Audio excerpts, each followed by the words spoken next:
Look down at the mug you're probably holding right now. I mean, if it's early morning, or let's be honest, that sluggish mid-afternoon slump.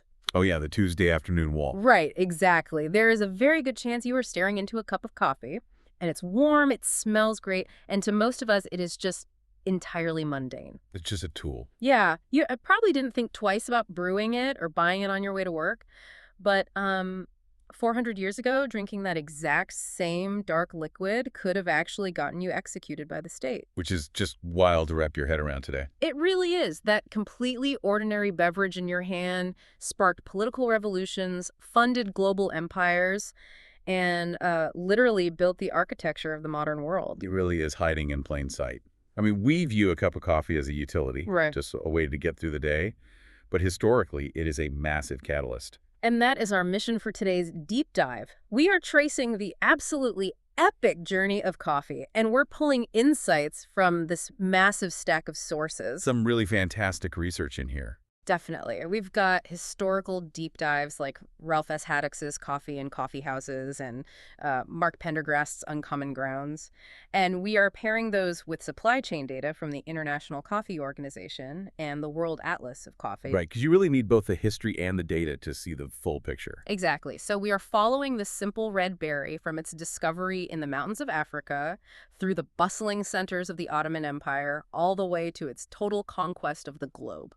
Okay, let's unpack this. What's fascinating here is that to truly understand global history, how cultures interact, how economies shift, how radical ideas spread, you sometimes just have to follow the trade routes of a single commodity. Just follow the money, or in this case, the beans. Right. And coffee is arguably the most dynamic, probably the most disruptive commodity of them all. So we have to start at the geographical beginning, which takes us to the highlands of modern-day Ethiopia. And the story starts not with, like, an artisan barista, but with a goat herder. Yes, the legend of Kaldi. It's a foundational myth, but it points to a very real biological discovery. Yeah, according to the historical legends in our sources, this shepherd, Kaldi, is out with his flock, and he notices his goats are acting incredibly strange. Just completely erratic. Right. They're practically bouncing off the walls, totally full of energy, long after the sun goes down. And he realizes they've been snacking on these specific bright red berries from a nearby bush. So he decides to try them himself. Exactly. He tries them, gets that rush, and boom. Humanity discovers the world's first natural energy source, just growing wild. I mean, it's like someone stumbling upon a natural energy drink. That biological effect, that jolt of the caffeine alkaloid, is the initial spark. I mean, the plant actually uses caffeine as a natural pesticide to paralyze bugs that try to eat it. Wow. Yeah, but for humans, it acts as a central nervous system stimulant. However, there is a massive, massive evolutionary gap between a goat chewing on a raw, intensely bitter cherry and, the complex aromatic beverage you have in your mug today. Right, because nobody is just chewing on raw coffee cherries on their way to the office. Exactly. The natural discovery happens in Africa, but the manufacturing, the actual creation of the drink, requires a massive technological leap. Which is where our sources shift geography. I was reading through the World Atlas of Coffee notes, and it seems that leap doesn't happen until the bean actually crosses the Red Sea. Yes. The berry makes its way to Yemen. And it is in Yemen that human ingenuity really takes over. They don't just eat the raw fruit anymore. They invent this multi-step chemical process. Which is pretty advanced for the time, right? Absolutely. They extract the seed, the bean, from the fruit, and then they roast it over a fire, which triggers something called the Maillard reaction. Wait, let me stop you there. So roasting isn't just about drying the bean out so it doesn't rot. No, not at all.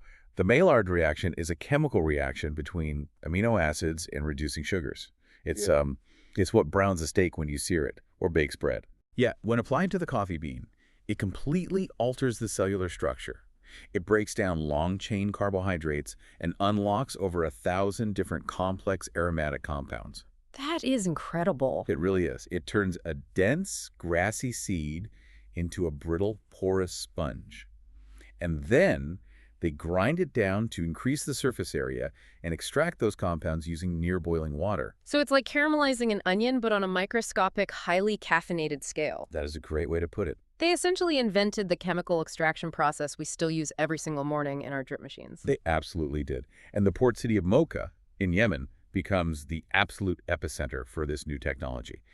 It acts as the very first gateway for brewed coffee to begin reaching the wider world. Okay, so the bean is discovered in Africa, but the technology of coffee as a brewed drink happens in Yemen. But Yemen is a long way from the bustling European cafes or global coffee chains we think of A today. very long way. So who was the middleman? How does this leap from a regional Yemeni secret to an empire-wide phenomenon? Well, to answer that, you have to look at the geopolitical superpower of the 16th century, which is the Ottoman Empire. They control the trade routes out of the Red Sea. Right, and the sources mention a specific governor, Özdemir Pasha, who was stationed in Yemen and brought coffee directly to the Ottoman capital of Istanbul in the 1500s. Yes, exactly. And this is where the story shifts gears. It stops being just an interesting botanical beverage, and it becomes an entirely new social culture. It creates an absolute societal earthquake. To understand the magnitude of this, you really have to look at what public life was like before coffee. Which is mostly centered around alcohol, right? Exactly. You had taverns, but those were associated with alcohol, with rowdiness, and they were generally frowned upon or outright prohibited in Islamic culture. Coffee offered an entirely different paradigm. And we see this explode in the Tatakal district of Istanbul. The very first coffee houses open up, and they become these massive, vibrant social hubs. Right, it wasn't just about the drink anymore. No, people aren't just going there to grab a cup and leave. They are going there to sit, to meet, to talk, to debate politics, play backgammon. Here's where it gets really interesting, though, because when you read the descriptions of these 16th century Tatakal coffee houses, it sounds exactly like the origins of modern social networking. It really does. Is where you go to see what's trending. But I want to push back on this slightly. I mean, humans have always been social. We've always gathered in markets or town squares. What made these specific coffee houses so revolutionary for society? That is the crucial distinction, actually, because a market square is transient, right? You are there to buy goods, haggle, and go home. You're on the move. Exactly. A coffee house, however, created what sociologists would later term a third space. Huh. It was a dedicated, accessible indoor environment that was explicitly outside the home, which is your first space, and outside of work, your second space. Oh, that makes a lot of sense. Yeah, its primary purpose wasn't commerce at all, it was conversation. And crucially, it was fueled by a stimulant, not a depressant. So instead of a tavern where people are getting progressively more sluggish and sloppy as the night goes on, you have a room full of people getting sharper. You have men from different social strata scholars, merchants, politicians, everyday laborers, all sitting shoulder to shoulder, completely wired and sharing ideas. Wow. It democratized information in a way that simply hadn't existed outside of elite royal courts or universities.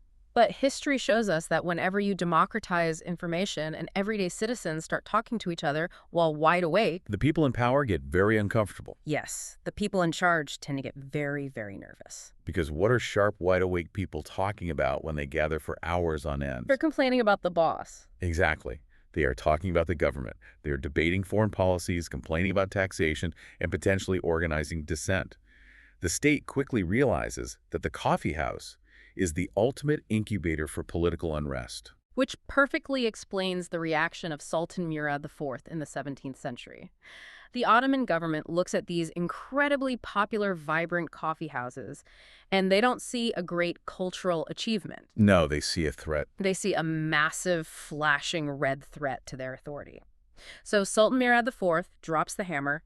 He institutes a strict, total ban on coffee. A total prohibition. And according to Haddox's research, the punishments for being caught drinking it or running a coffee house were incredibly severe. We're talking capital punishment. It was brutal. People were allegedly sewn into leather bags and thrown into the Bosphorus. The state was effectively trying to shut down the hardware, the physical coffee in the buildings, to stop the software. Software being the dangerous spreading ideas. Precisely. It's like a modern government trying to physically destroy all the cell towers in a country just because people are arguing on internet forums. That's a great analogy. But the crazy part is, the ban completely fails. It is a total disaster for the Sultan. Coffee had already become such a deeply ingrained daily habit among the public that they just drove it underground. It was too late to put the genie back in the bottle. It makes me wonder, though, does attempting to ban something as ingrained as a daily habit actually make it more popular? Like, does the rebellion make it taste better? This raises an important question, really, about the limits of authoritarian control. The failure of Mira V's ban proves a historical constant. Once a society adopts a deeply communal habit, especially one that facilitates free speech and human connection, legislative bans are nearly impossible to enforce. You just can't police everyone's cup. Right. You cannot easily legislate away a society's chosen method of gathering. The people simply outlasted the Sultan's ban. So the Ottomans couldn't suppress coffee internally, but they were incredibly successful at hoarding it.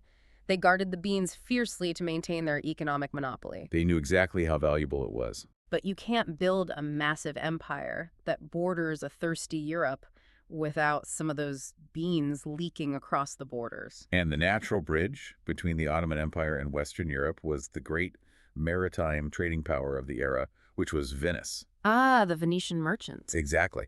Venetian merchants saw how much money was exchanging hands over this Darf's liquid in the east, and they started bringing bags of coffee beans into European ports. But the initial European reaction is not exactly welcoming. I mean, they literally called it the devil's drink. They were terrified of it. You have this completely foreign, pitch-black, bitter beverage arriving from the Islamic world into a deeply Catholic Europe. The religious leaders are highly suspicious of its origins and its physiological effects. It was seen as extremely exotic and therefore dangerous. It goes all the way up to the Vatican. They wanted Pope Clement VIII to officially condemn it. Right, they wanted the church to ban it before it could take root, fearing it was this insidious influence. Imagine if, today, a major world leader or religious figure was asked to endorse a totally taboo, unregulated substance from a rival nation. It would be a massive scandal. That's the level of cultural shock we're talking about here. But the Pope decides he needs to try this devil's drink for himself before he bans it. So he takes a sip. And he actually loves it. He really does. He jokingly declares that it is so delicious it would be a pity to let the infidels have exclusive use of it, and he gives it his official papal blessing. That single moment of papal approval is a massive cultural pivot, because once the religious stigma is removed, coffee just explodes across the continent. It's a green light for all of Europe. Exactly. You see coffee houses rapidly opening in London, in Paris, in Vienna.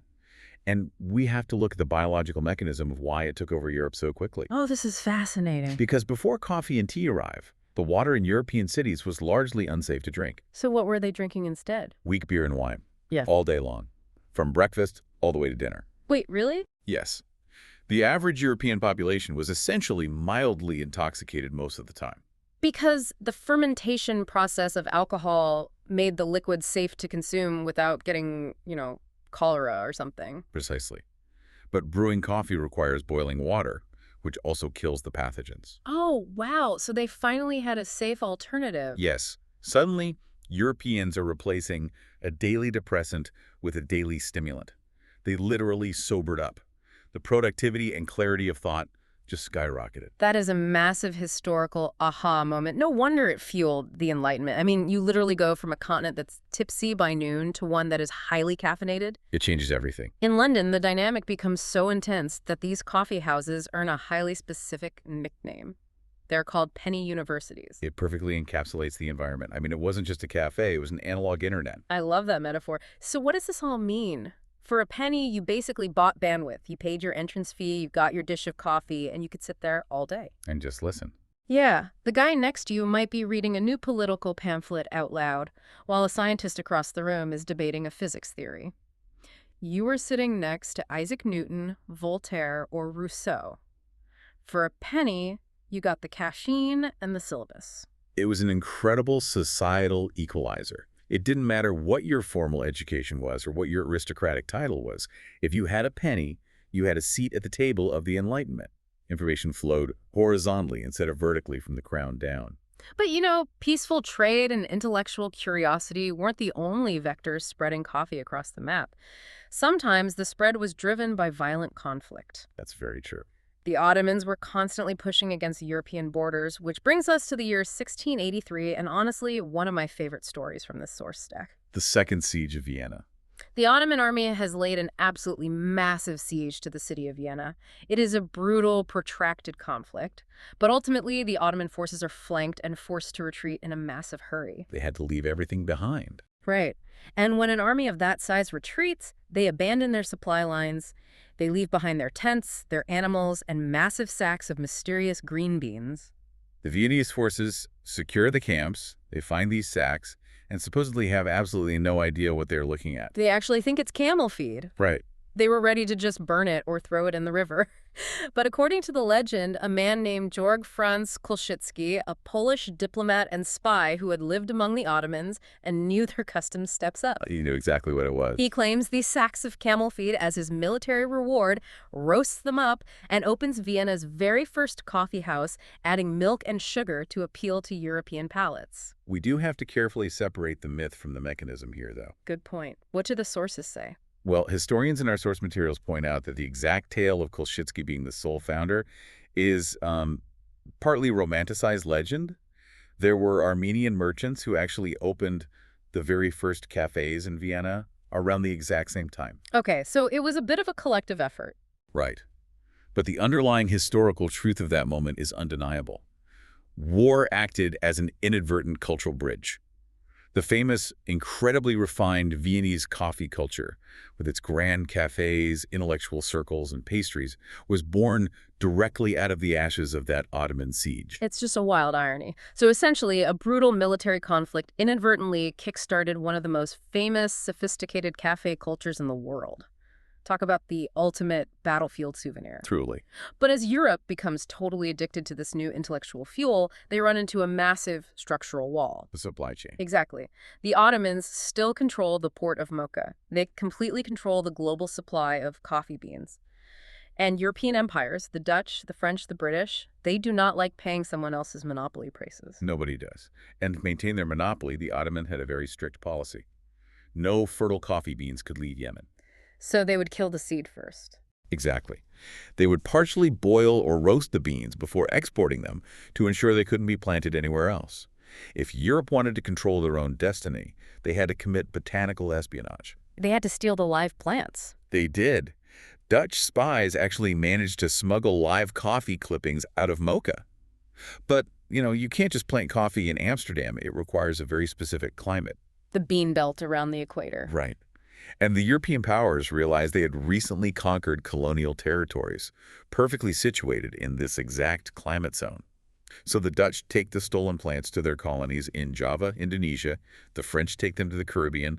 The Portuguese introduce them to Brazil. They basically bypassed the Ottomans entirely by transforming these tropical regions into massive, sprawling coffee production hubs. A total shift in global agriculture. But, our mission here is to trace the whole journey, and this global expansion brings a deeply dark, exploitative shift to the story. I mean, we have to look at the whole picture. The sources make it clear that to meet the insatiable European demand at rock-bottom costs, these European empires abandoned the small, hillside farm model of Yemen. They instituted massive monoculture plantation systems. Right. And the brutal economic mechanism of a monoculture plantation is that it requires an immense, continuous amount of intense manual labor to harvest all those cherries. And to supply that labor, these colonial powers relied heavily on forced labor and the horrific machinery of the transatlantic slave trade. It's a stark reality. When you look at the trade records documented in our sources, the explosion of global coffee availability was built on the backs of enslaved millions in Brazil, Haiti, and across the colonial world. If we connect this to the bigger picture, it creates a deeply unsettling historical paradox. I mean, the very beverage that was physically sobering up Europe, the drink that was fueling the Enlightenment, sparking all these high-minded debates about human liberty, equality, and the rights of man, in the cafes of Paris and London. It was simultaneously fueling brutal subjugation and chattel slavery abroad. Exactly. The philosophers writing impassioned essays about natural freedom were doing so while drinking coffee harvested by the enslaved. It is a grim economic reality of how the modern world was stitched together. The drink of freedom for some was the engine of enslavement for others. And the massive globalized coffee trade we enjoy today, the supply chains that stretch across oceans, were built directly upon this complex and undeniably dark colonial framework. The sheer volume and structure of the modern coffee industry were forged in this era of empire. And that structure brings us to the present day. Because today, coffee is one of the most consumed beverages on the planet. We have mega brands like Starbucks that have turned it into a highly commercial, globalized culture. You can get an iced caramel macchiato pretty much anywhere. Right. In Tokyo, London, Buenos Aires, the scale is almost incomprehensible compared to Caldi and his goats. The scale is unprecedented, yes. But what I find truly compelling is that Despite the syrup pumps, the paper cups, and the drive-through windows, the original roots of this phenomenon still survive. You mean the essence of the gathering itself? Exactly that.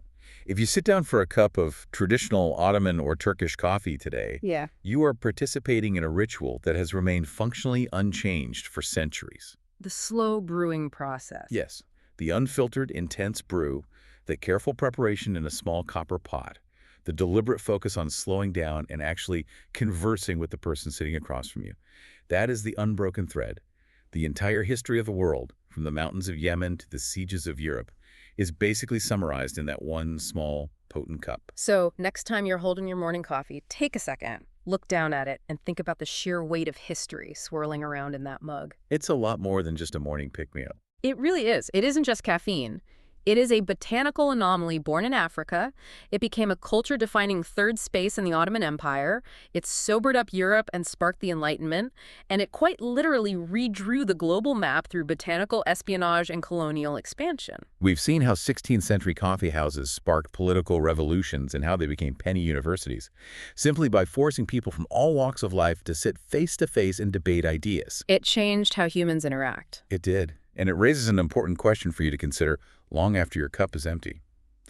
In our modern era of remote work, drive thrusts, and isolated digital feeds, have we lost the true equivalent of the coffee house? Where is the physical third space today that brings together the artist, the politician, and the everyday citizen to share ideas for the price of a penny?